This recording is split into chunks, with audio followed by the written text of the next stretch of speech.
Вітаю! Ви глядите штотиднёвы выпуск навін палка Каліноўскага.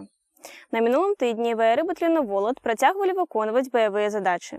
У выніку былі ўзяты і ўтрыманы 700 метраў умацаваных пазіцый ворага. ВР батальёна «Літвін» на мінулым тыдні займаліся аэравыведкай пазіцый ворага, таксама працавалі мінамётныя разлікі. Палкавое падраздзяленне БПЛА імя Мікіта Краўцова на мінулым тыдні выконвала аэравыведку пазіцый акупанта, а таксама займалася пошукам новых цэлей для знішчэння. Медрота палка працягвае працу з баявымі падраздзяленнямі палка Каліноўскага, а таксама з сумежнікамі. Страт і параненых на мінулым тыдні няма. Полк Каліноўскага працягвае набор спецыялістаў як для працы ў тылу, так і для ўдзелу ў баявых дзеяннях.